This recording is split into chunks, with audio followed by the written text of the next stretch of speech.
Somewhere on Earth, hidden from satellites and protected by forces we cannot understand, 4 rivers still flow into a garden where death has never entered. Trees bear fruit that can heal any disease. Animals live in perfect harmony, and at the center stands a tree whose fruit grants eternal life to anyone brave enough to taste it. But this paradise comes with guardians that have been watching humanity for thousands of years. What if everything we believe about paradise being lost forever is wrong? Welcome to Hidden Truths, where we explore forbidden questions and uncover secrets that challenge everything you thought you knew about history, religion, and reality itself. If you love journeys that push the boundaries of possibility, make sure to join us, because today's story may change the way you see the entire world. Let us begin in a time before time, when the first man opened his eyes in a garden more beautiful than any place that has existed since. Chapter 1. The First Paradise. In the beginning, before cities and countries existed, before humans knew what death meant, there was a garden. Not just any garden, but a place where the ground itself pulsed with divine energy. The Bible tells us that God planted this garden in Eden, and everything in it was perfect. Adam, the first man, woke up surrounded by trees that sparkled like jewels. Their fruit glowed with inner light. Rivers of crystal clear water sang as they flowed through the garden. Every animal, from the smallest butterfly to the mightiest lion, lived together without fear or hunger. But this was not just a beautiful place. Eden was alive in ways our world has forgotten. The trees could communicate. The ground produced whatever Adam needed just by thinking about it. Time moved differently here. Adam never got tired, never felt pain, never grew old. At the garden's heart stood 2 special trees. The tree of life, whose fruit could grant eternal existence to anyone who ate it, and the tree of knowledge of good and evil, whose fruit God had forbidden. These were not ordinary trees. Ancient texts describe them as towering above all others, their branches reaching toward heaven itself. God walked through this garden every evening, talking with Adam like a friend. Can you imagine it?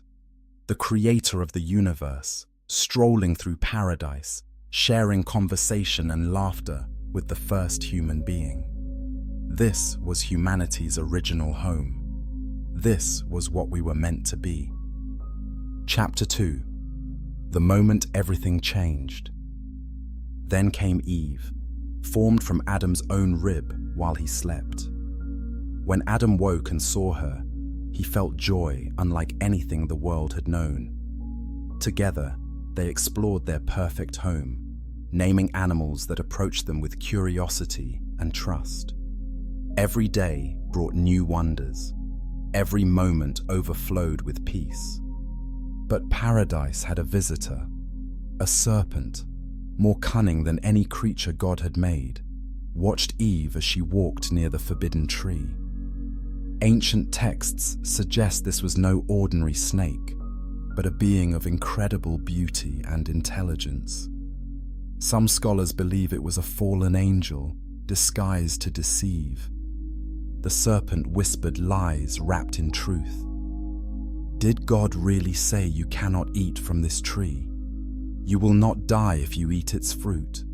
Instead, you will become like God himself, knowing both good and evil. The fruit looked delicious. It seemed wise to make someone intelligent. Eve reached out her hand. 1 bite. Then she gave some to Adam. In that moment, everything changed. Their eyes opened, but not the way the serpent promised. Instead of becoming like God, they felt shame for the first time. They heard God's voice calling and hid among the trees. When God found them, his heart broke. The perfect relationship between heaven and earth was shattered. God made clothes from animal skins to cover their shame. Then came the words that sealed humanity's fate. You must leave this garden. If you eat from the tree of life now, you will live forever in this fallen state.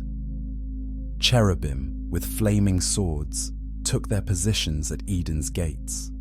Paradise was lost. Chapter 3. The alternate choice. But what if the story had ended differently? What if, when the serpent whispered its lies, Eve had simply walked away? What if Adam and Eve had trusted God completely and never touched the forbidden fruit? In this alternate timeline, the serpent's temptation fails. Eve looks at the beautiful fruit, remembers God's loving warning, and chooses obedience over curiosity. She tells Adam about the encounter. Together, they decide that knowing good and evil is not worth risking their relationship with their Creator. Days turn into weeks, weeks into months, months into years. Adam and Eve continue to walk with God in the cool of each evening. They eat freely from every tree in the garden, including the tree of life. Its fruit keeps their bodies young and strong forever. Death never enters their vocabulary because they never experience it. Their children are born into this same paradise. Each new baby opens their eyes in a world of perfect love and endless beauty. The family grows, but the garden grows with them. What was once a single location expands to accommodate everyone. New rivers appear. New groves of fruit trees sprout overnight. Eden adapts to hold all of humanity in comfort and joy. Generations pass, but nobody ages past their prime. Great-grandparents look as young and vibrant as their newest descendants.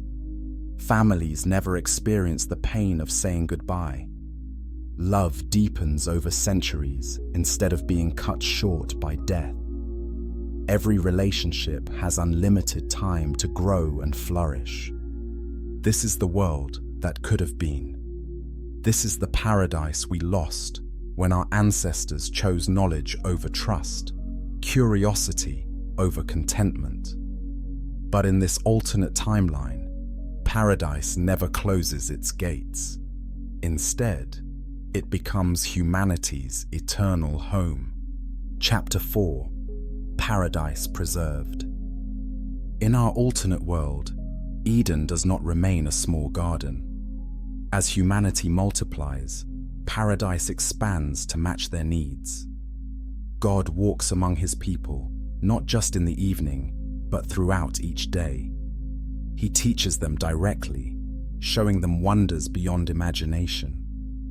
Technology develops, but not the way we know it. Instead of machines that pollute and break down, humans learn to work with creation itself. Trees grow into the shapes of perfect homes. Rivers change course to bring water wherever it is needed. The ground produces not just food, but materials that are stronger than steel, yet soft as silk. There is no struggle against nature because nature cooperates with humanity's needs. Weather is always perfect. Animals help with every task, not out of training, but out of joy. Lions help move heavy objects with their strength. Eagles carry messages across vast distances.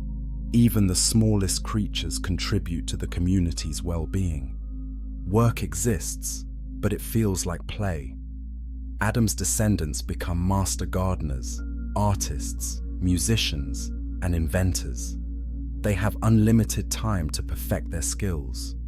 Someone might spend 50 years learning to grow a new type of flower that sings when the wind touches its petals.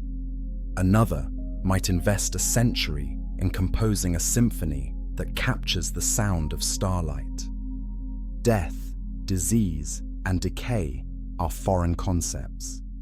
Nobody's body ever breaks down. Nobody's mind ever grows confused or forgetful. Every person remains at their physical and mental peak, for eternity. The population grows, but resources grow to match, because God provides everything needed for this expanding paradise. Chapter 5. The ripple begins. As centuries pass in this perfect world, humanity begins to spread beyond Eden's original borders. But they do not leave paradise behind. Instead, they carry it with them. Every new settlement becomes the extension of the original garden, blessed with the same perfect conditions. Immortal humans explore the entire earth, but their exploration is not driven by desperation or curiosity about survival. Instead, they are motivated by joy and wonder. They want to share paradise with every corner of creation. Mountains become gardens. Deserts bloom with fruit trees. Even the ocean floors sprout coral cities where humans can breathe underwater as easily as they breathe air. There is no need for governments or laws, because everyone lives in perfect harmony with God's will. Disputes never arise because there is no scarcity, no jealousy, no selfishness. Every person genuinely wants what is best for everyone else. Leadership exists, but it is based on wisdom and experience rather than power or control. Technology advances through direct divine inspiration rather than trial and error. Humans learn to travel instantly between distant locations. They discover how to communicate across any distance without devices. They master the ability to shape matter with their thoughts, always in ways that enhance rather than harm creation. The earth itself remains in its original perfect state. There are no storms that destroy, no earthquakes that kill, no volcanoes that devastate. Nature operates in complete harmony, with every element working together to support and beautify life. This is the world that could have existed if our ancestors had made different choices in that ancient garden. Chapter 6. A world without religion. In this timeline where Eden still exists and God walks among humanity, organized religion as we know it never develops. There is no need for faith when you have direct knowledge. There is no need for priests when everyone can speak to the Creator personally. There is no need for temples when the entire earth has become a sacred space. Religious conflicts never arise because there is only one truth, and everyone knows it directly. There are no competing interpretations of God's will because God explains His thoughts clearly to anyone who asks. There are no holy wars because everyone worships together in unity. There are no denominational splits because there is no confusion about doctrine. Prophets exist, but they are not mysterious figures delivering cryptic messages. Instead, they are teachers who help explain the wonderful things God is doing. Miracles happen constantly, but they are normal parts of daily life rather than rare supernatural events. Healing the sick is unnecessary because nobody ever gets sick. Raising the dead is impossible because death never occurs. Prayer is not desperate pleading, but joyful conversation. Worship is not obligation, but celebration. Scripture is not needed because the author of all truth speaks directly to each person's heart. Missionaries do not exist because everyone already knows God personally. The absence of religious institutions does not create a spiritual vacuum.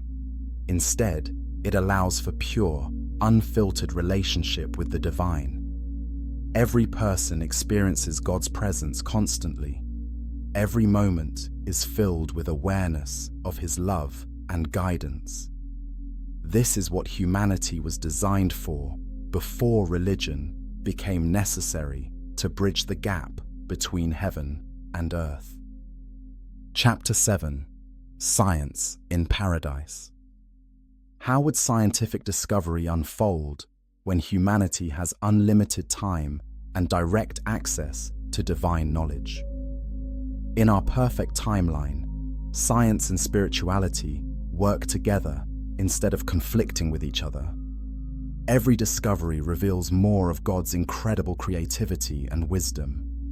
Immortal scientists have centuries to pursue single research projects. They can experiment without worrying about funding, competition, or time limitations. Their research is guided by curiosity and wonder, rather than the need to solve problems caused by humanity's fallen state. There are no diseases to cure because disease does not exist. There is no aging process to reverse because nobody grows old. Instead, scientific advancement focuses on understanding and enhancing the beauty of creation. Researchers discover how to help flowers bloom in new colors. They learn to teach birds new songs. They find ways to make rivers flow in patterns that create natural music. Every breakthrough adds more wonder and joy to an already perfect world. Mathematics reveals the hidden harmonies in creation's design. Physics shows how matter and energy dance together in ways that create beauty beyond imagination. Biology explores the incredible complexity of life forms that never decay or die. Astronomy maps heavens filled with worlds that may also contain their own versions of paradise. The scientific method still exists, but it is enhanced by divine insight. God answers questions directly, but he also encourages humans to discover answers through investigation and experimentation. Learning becomes a form of worship, as each new discovery reveals more reasons to praise the Creator's infinite wisdom and creativity. Chapter 8: The Culture of Immortals. What kind of art would emerge from beings who never face death, loss, or suffering? In our perfect timeline, human creativity reaches heights we can barely imagine. Artists have unlimited time to perfect their skills and unlimited inspiration from living in paradise itself. Musicians compose symphonies that take decades to perform, with movements that capture the sound of morning light or the rhythm of a baby's first laugh. Painters create masterpieces using pigments that glow with their own light, depicting scenes from daily life in paradise that are more beautiful than anything we can imagine. Sculptors shape living wood into forms that continue growing and changing, creating art that evolves over centuries. Writers tell stories that span millennia, following characters through adventures that are possible only in a world without death or limitation. Poets craft verses that rhyme in languages that contain words for emotions and experiences that do not exist in our fallen world. Dancers perform routines that incorporate flying and other supernatural abilities that immortal bodies possess. Every person becomes an artist because everyone has unlimited time to explore their creative gifts. Children spend their first century learning basic skills, their second century mastering advanced techniques, and their remaining eternity pushing the boundaries of what art can achieve.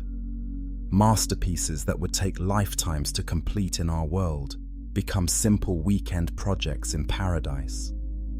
Cultural evolution happens at both lightning speed and glacial pace. New art forms develop quickly because creative minds work without fatigue or distraction. But artistic traditions also deepen over thousands of years, with techniques passed down and refined across dozens of generations who never die or forget. Chapter 9: Love Without Loss. In paradise, relationships never end because of death, betrayal, or the corrupting influences that destroy human connections in our world. Marriage truly means, until death do us part. But since death never comes, marriages deepen and strengthen for eternity. Adam and Eve celebrate their 10,000th wedding anniversary with the same passion they felt on their first day together. Their love has had unlimited time to grow deeper and more beautiful. They have experienced every joy together, worked through every possible challenge, and discovered new reasons to cherish each other with each passing century. Parent-child relationships flourish in ways impossible in our world. Parents never lose their children to accident or disease. Children never rebel against their parents because there is no sin nature to corrupt their hearts. Families grow closer together over thousands of years instead of drifting apart over a few decades. Friendships develop depths that we cannot comprehend. Best friends have centuries to share experiences, explore ideas, and support each other through every aspect of immortal life. These relationships become treasures beyond any material possession. Community harmony exists without the jealousy, competition, or conflict that poison human interactions in our fallen world. Everyone genuinely wants the best for everyone else. Success is shared rather than hoarded. Achievements are celebrated by the entire community rather than resented by competitors.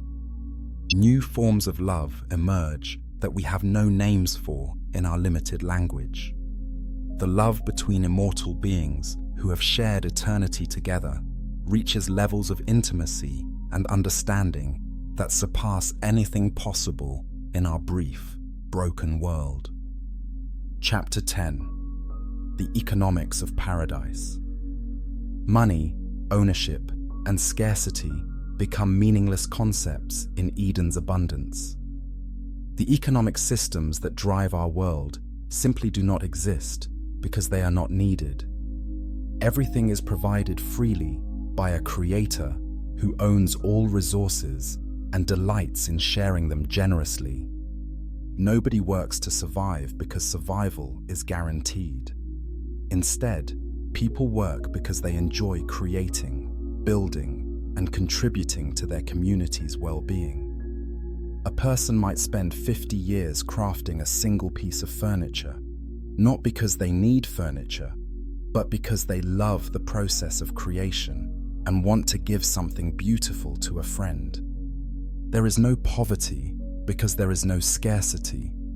The ground produces whatever is needed just by being asked. Trees grow food in whatever quantities are desired.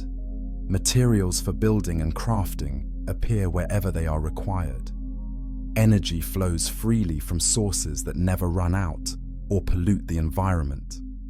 There is no wealth inequality because there is no concept of wealth accumulation. When everything is freely available, there is no point in hoarding resources.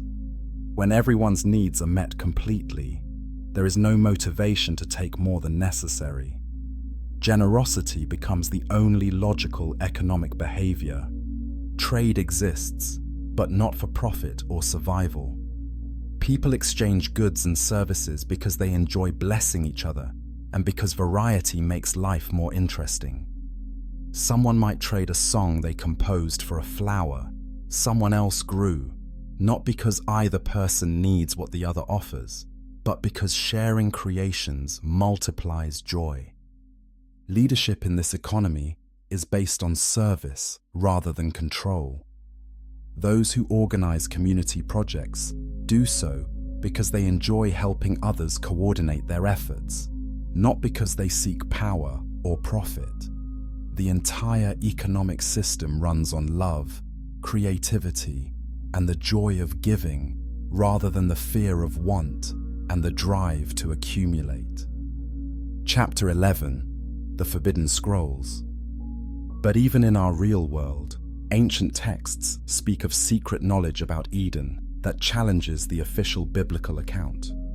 Hidden in monastery libraries, buried in desert caves, and preserved in private collections are documents that suggest Eden's story is far more complex and mysterious than we have been taught. The Book of Enoch, rejected from the biblical canon, contains detailed descriptions of paradise that go far beyond the brief Genesis account. It speaks of Eden as a multi-dimensional space that exists both on earth and in heavenly realms. It describes the garden's boundaries as fluid, expanding and contracting based on spiritual laws rather than physical geography. Gnostic texts claim that Eden was never truly lost, but was hidden from humanity's perception when we fell from grace. These controversial writings suggest that paradise still exists in the same location, but on a different spiritual frequency that our corrupted senses cannot detect. They hint that certain individuals throughout history have rediscovered the way to perceive Eden and have entered it while still alive. Rabbinical traditions preserved in the Talmud debate whether Eden was a physical location or a spiritual state. Some ancient Jewish scholars argued that the garden exists in 4 dimensions simultaneously: past, present, future, and eternal. They suggested that finding Eden requires not just geographic knowledge, but spiritual preparation that few humans have achieved. Early Christian writings, banned by later church councils, describe Eden as a place that faithful believers will return to before the final resurrection. These texts claim that the cherubim guarding paradise are not preventing all entry, but are testing those who approach to determine if they are worthy to enter. Islamic traditions speak of Jannah, the paradise that awaits the righteous. But some Islamic texts suggest that Jannah and the original Garden of Eden are the same location, accessible to those who have achieved perfect submission to Allah's will. Chapter 12. Other Gardens, Other Falls. Christianity is not the only religion with stories of paradise lost and potentially regained. Across cultures and continents, human societies have preserved remarkably similar accounts of a golden age when humans lived in harmony with divine beings and nature itself. Hindu scriptures describe the Satya Yuga, a golden age when humans possessed supernatural abilities and lived for thousands of years without suffering or death. Like the biblical Eden, this paradise was lost when humanity became corrupted. But Hindu texts suggest that this golden age will return in an endless cosmic cycle. Buddhist traditions speak of pure lands where enlightened beings exist in perfect bliss, free from suffering and death. Some Buddhist texts describe these pure lands as accessible to living humans who achieve sufficient spiritual development, suggesting that paradise may not be as lost as most people believe. Native American tribes across North America have preserved oral traditions about a time when humans could speak with animals, when the earth provided abundantly without labor, and when death was unknown. Many of these traditions include prophecies about the return of this golden age for those who maintain harmony with the natural world.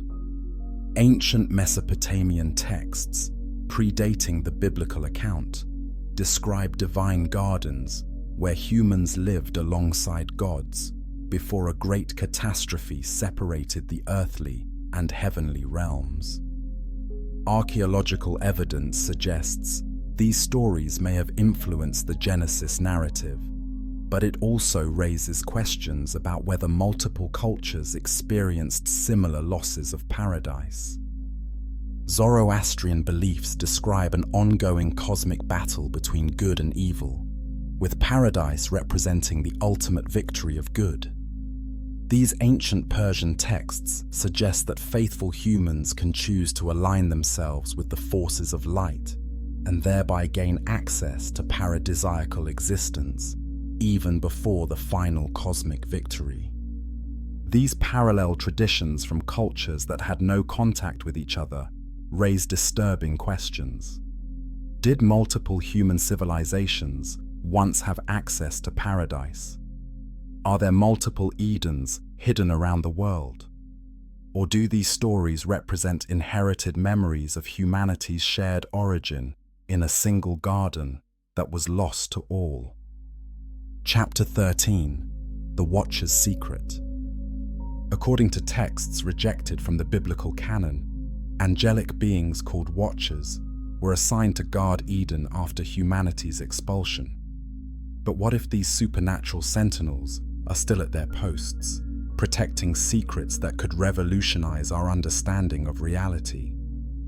The Book of Enoch describes the Watchers as powerful angels whose job was to observe and report on human activities. Some of these beings allegedly abandoned their posts to interact with human women, producing hybrid offspring called Nephilim. But other Watchers remained faithful to their original assignment, guarding the way to the Tree of Life. Historical accounts throughout the centuries describe encounters with supernatural guardians near locations that match Eden's biblical description. Medieval travelers reported meeting beings of incredible beauty and power who warned them away from certain geographical areas. These entities allegedly possessed knowledge of past and future events and demonstrated abilities that defied natural law. Modern UFO encounters often match ancient descriptions of angelic appearances, beings of light who appear and disappear at will, who communicate telepathically, and who seem to be monitoring human activity. Some researchers suggest that what we call alien encounters may actually be meetings with the same supernatural guardians who have been watching over Eden for millennia. Government documents, released through Freedom of Information Act requests, reveal decades of official interest in unexplained phenomena near regions that match Eden's biblical geography. Military personnel have reported equipment failures, missing time experiences, and encounters with entities that do not appear to be human when investigating certain remote areas. Satellite surveillance has detected energy signatures and environmental anomalies in locations where ancient texts suggest Eden might be hidden. These areas show unusual electromagnetic activity, impossible vegetation patterns, and weather systems that do not match surrounding regions. But every attempt to investigate these anomalies on the ground has resulted in expedition failure or personnel disappearances. The evidence suggests that something or someone is actively protecting specific locations from human discovery. The question is whether these guardians are preventing us from finding Eden to protect us from knowledge we cannot handle, or to protect Eden from corruption by our fallen nature. Chapter 14: Vatican Secrets and Hidden Maps. The Catholic Church's secret archives, sealed from public access, allegedly contain documents that could revolutionize our understanding of Eden's location and current status. Leaked reports from Vatican insiders describe ancient maps, expedition records, and communications with mysterious entities that suggest church authorities have been actively concealing proof of Eden's continued existence.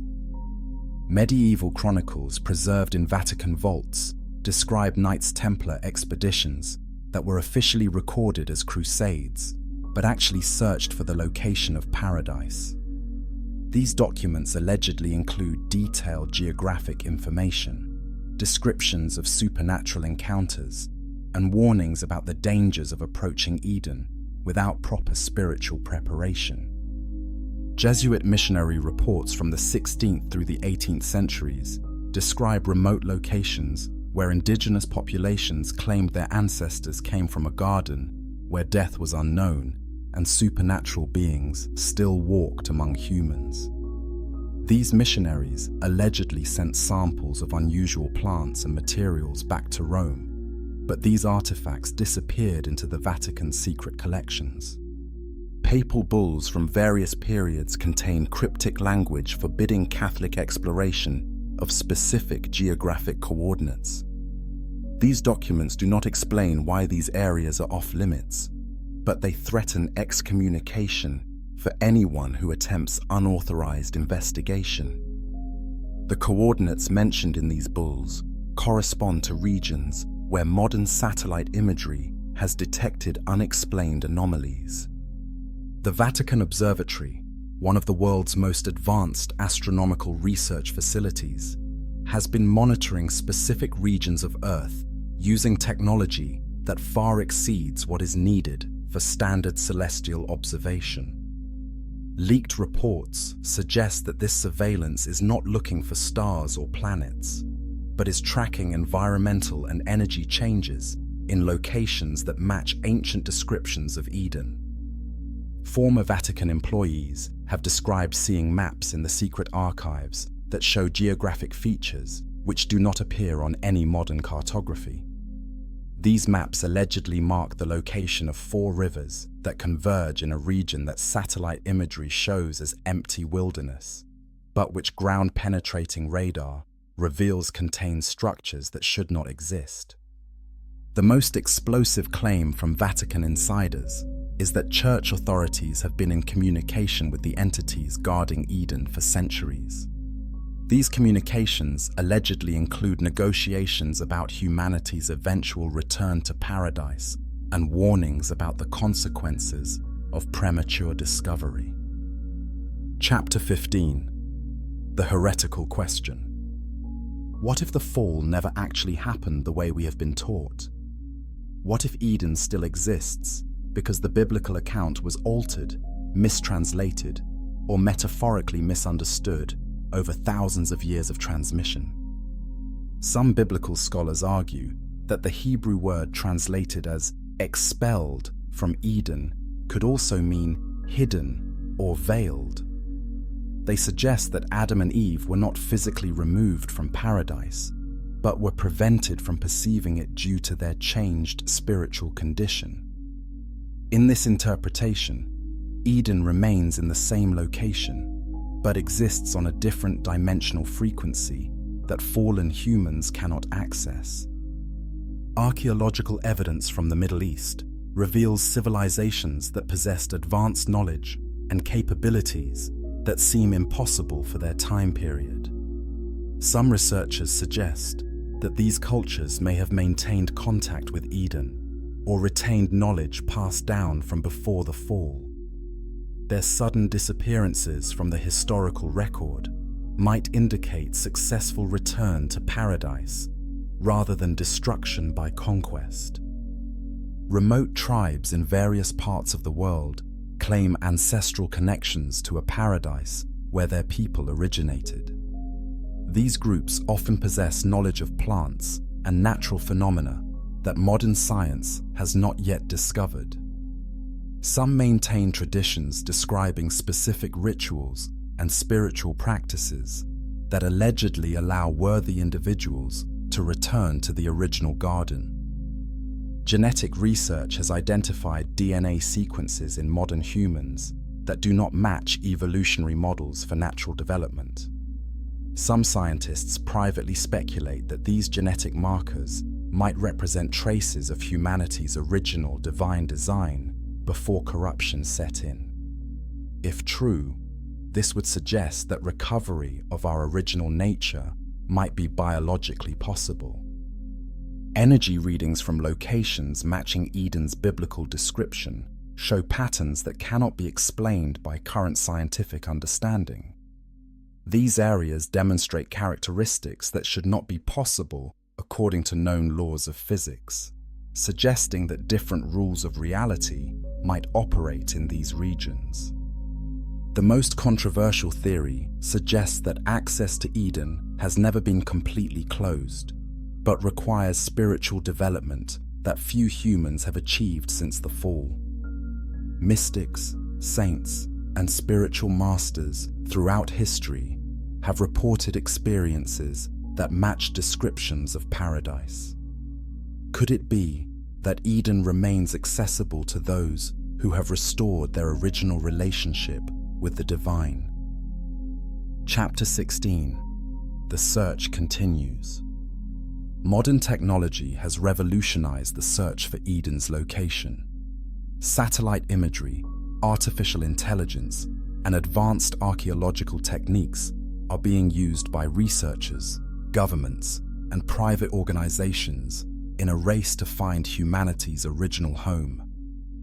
NASA's satellite surveillance has identified geographic anomalies in regions that match biblical descriptions of Eden's location. These areas show vegetation patterns that do not match surrounding environments, water sources that flow in impossible directions, and energy signatures that cannot be explained by known geological processes. Private expeditions funded by billionaire tech entrepreneurs are using ground-penetrating radar, electromagnetic sensors, and drone surveillance to investigate remote locations where ancient texts suggest Eden might be hidden. These high-tech treasure hunts operate in secret, often disguised as environmental research or archaeological surveys. Artificial intelligence programs have analyzed thousands of ancient texts in multiple languages, looking for common geographic clues about Eden's location. These AI systems have identified convergence points where multiple independent sources point to the same coordinates, creating a short list of candidate locations for intensive investigation. International disputes are arising as different nations claim sovereignty over areas identified as potential Eden sites. Military tensions have increased in regions where satellite imagery has revealed unexplained structures or environmental anomalies. Some governments have classified certain geographic coordinates as matters of national security. Advanced geological surveys have discovered underground river systems in areas where the Bible describes the 4 rivers of Eden. These hidden waterways flow in patterns that match ancient descriptions but cannot be explained by normal hydrology. The water itself shows mineral compositions that do not match any known natural sources. The most promising discoveries involve areas where multiple technological approaches have detected the same anomalies. These locations show unusual electromagnetic activity, impossible vegetation growth, and environmental conditions that should not exist according to current scientific understanding. But every attempt to investigate these sites on the ground has encountered unexpected obstacles or equipment failures. Chapter 17: Tech Giants and Digital Paradise. Silicon Valley's obsession with creating virtual worlds, achieving digital immortality, and building artificial intelligence takes on new meaning when viewed through the lens of humanity's lost paradise. Could our technological advancement be an unconscious attempt to recreate what we lost in Eden? Virtual reality companies are investing billions in creating digital worlds that offer users experiences of perfect beauty, unlimited possibility, and freedom from physical limitations. These virtual paradises promise environments where users can live forever, never age, and experience joy without suffering. The parallels to Eden's original promise are striking and may not be coincidental. Life extension research focuses on eliminating aging, curing all diseases, and eventually achieving biological immortality. Scientists are working to reverse the cellular damage that leads to death, essentially trying to restore the human body to its original design.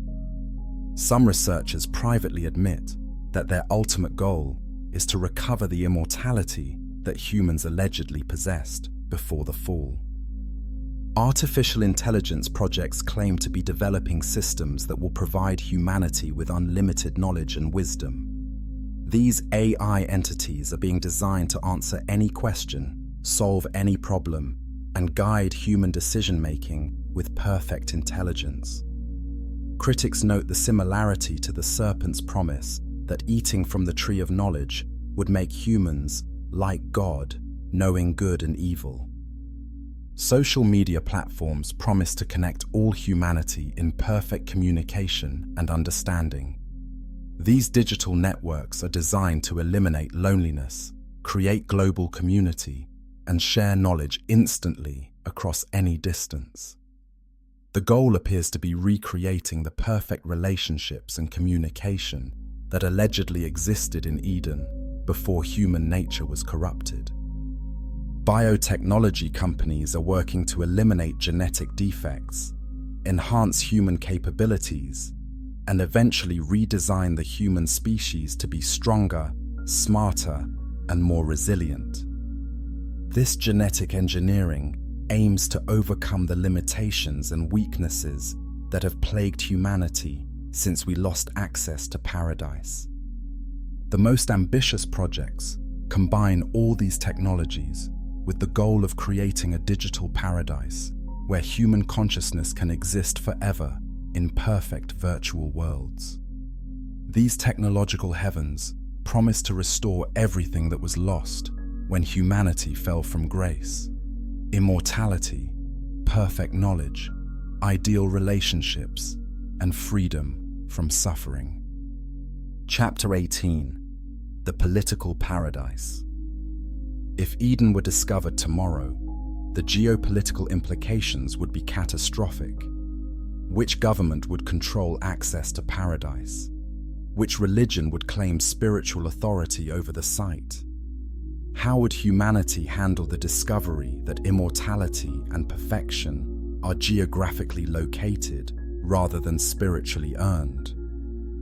International law has no precedent for dealing with the discovery of a location that transcends natural reality. Eden would not fit into existing categories of territorial sovereignty. Would it belong to the nation whose borders contain it? Would it become international territory like Antarctica? Would religious authorities claim jurisdiction based on spiritual rather than political grounds? The United Nations would face impossible decisions about access rights to paradise. Should entry be limited to prevent overcrowding and environmental damage? Should there be requirements for spiritual or moral preparation before admission? Would democratic governments allow their citizens to migrate permanently to a location where death and suffering do not exist? Military implications would be staggering. A nation that controlled access to Eden would possess the ultimate strategic advantage: immortal soldiers, unlimited resources, and divine knowledge. The potential for global conflict over paradise access rights could trigger wars that would make previous human conflicts seem trivial by comparison. Economic systems would collapse if Eden's abundance became accessible to humanity. Why would anyone work for wages when paradise provides everything freely? How would governments collect taxes from citizens who could live forever without needing government services? What would happen to currency, trade, and commerce if scarcity was eliminated? Religious authorities would face crisis as the discovery of Eden challenged fundamental theological assumptions. If paradise was geographically accessible rather than requiring faith and death to enter, how would this change doctrines about salvation, afterlife, and divine grace? Would existing religions unite in celebration or fragment in competition for control over humanity's relationship with the discovered paradise? The most terrifying political scenario involves the possibility that Eden's guardians might have their own agenda for humanity's return to paradise. What if access to the garden comes with conditions that current human governments cannot accept? What if entry requires abandoning modern civilization, technology, and political structures that define our current world? Chapter 19: What We've Lost, What We Seek. Every human being carries within their heart an inexplicable longing for something more than what this world offers. We dream of perfect love that never ends in betrayal or loss. We imagine places of pure beauty where suffering and death cannot enter. We yearn for relationships that deepen forever without being cut short by mortality. Psychologists call this universal human experience paradise longing, but they cannot explain why we all share the same impossible dreams. Why do we desire immortality when we have never experienced it? Why do we imagine perfect worlds when everything we know is flawed and temporary? Why does every culture independently develop concepts of golden ages and paradise lost? Could this longing be genetic memory of our origins? Could the human heart retain traces of what we were designed for before everything went wrong? If Eden still exists, then our deepest desires are not impossible fantasies, but accurate memories of our true home, calling us back to where we belong. The implications are staggering. If paradise is recoverable, then death is not inevitable. If Eden still exists, then human nature is not permanently corrupted. If the garden remains accessible, then the meaning and purpose of human existence is radically different from what we have assumed for thousands of years.